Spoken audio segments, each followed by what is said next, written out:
Dito kami sa Wexford Lavender Farm. So ito kami nag-parking. Grabe ang tirik ng araw, 27 degrees. Mangitim tayo nito. Magkuhan ka kay. Ya, apang butang ang kuhan. Sige. Butang sa magkuhan.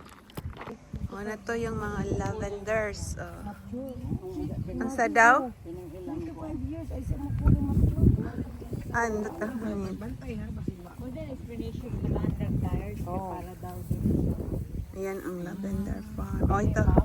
Malumos. Hindi malumos. Di malumos? Nanawag Linda, nabi tayo na dapat nagkuhan tatog tayo. Nila bender.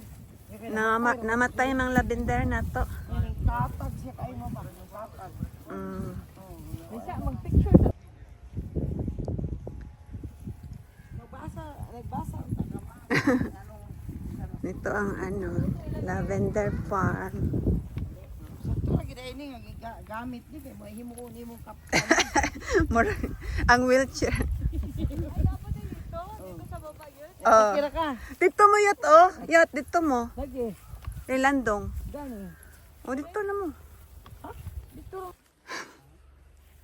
So doon lang sila nakaupo kasi pagod na si ma'am. Kami na lang ni Diana pupunta sa baba. So doon may baba pa dito. Second time na namin to dito. Kapunta. Ayan oh, mga lavender. Second time na namin pumunta dito. So ito yung dito may arrow.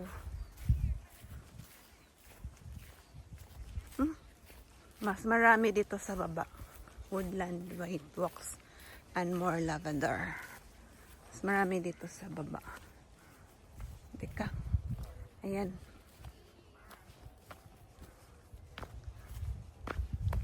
Baba nga tayo. Ito yung ano, lavender.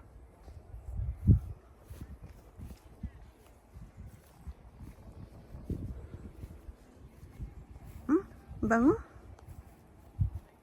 Bango ng lavender. Ang bango-bango.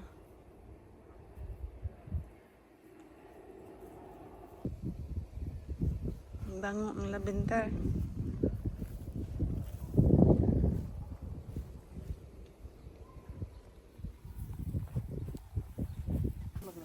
Marami ng mga tao. Tapos na kaming nag-pictorials.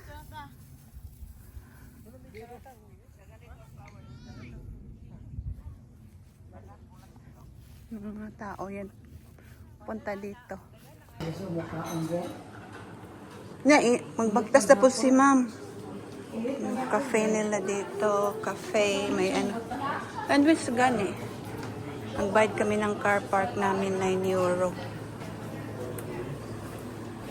Ito yung kainan dito sa labs. Init.